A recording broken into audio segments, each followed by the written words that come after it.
From the moment the doors opened, hopes were high at the place called Charity. Without a doubt, I've seen miracles occur in that building. Charity was the ultimate safety net, the hospital of last resort.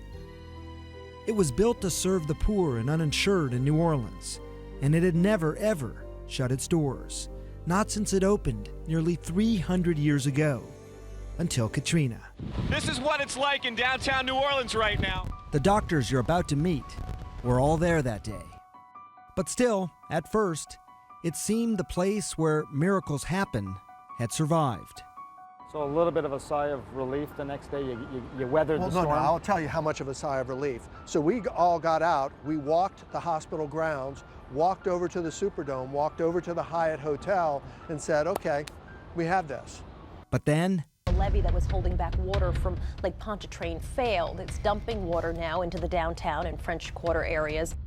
the water started rising. Charity Hospital. Obviously all the windows are open because there is no air conditioning. There is no light, so it's going to be very dark here shortly.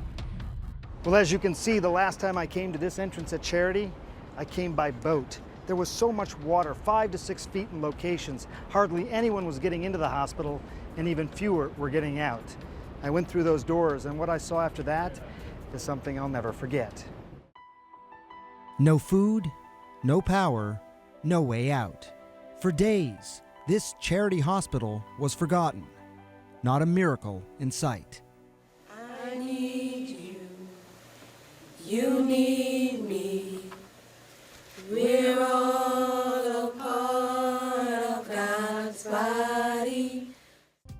Unable to wait anymore, the team at Charity Hospital planned a daring rescue mission, first paddling critically ill patients across the flooded roads, and then carrying them up 7 flights of stairs to the top of this parking deck.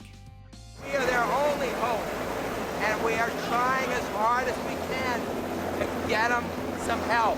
What's going to happen to some of these patients if we don't get them out of here? 2 of them have already died here on this ramp waiting to get out in this very spot. So striking to me, these images. For hours on end, doctors, nurses, anyone who could help, pushing air into the lungs of these patients.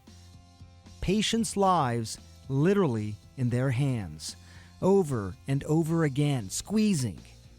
Stopping was not an option. They watched as all the patients from another hospital were evacuated from the parking deck, as the charity patients, some critically ill, continued to wait. And that was an unfortunate incident. You know, that's where the goodness of the private company kind of fell short. They clearly saw all these patients, they boated them over. They should have flown all those patients out too, and they chose not to, and I don't know why. And we've seen a lot of footage of how some of these people died there when they could have been in a helicopter and flown somewhere within 30 minutes. Potentially preventable deaths. Absolutely, in my opinion. Help did eventually come. Choppers from the military and these airboats that took patients one at a time.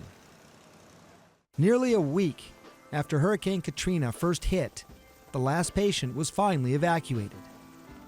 But there was still one more fatality no one expected. Charity Hospital itself.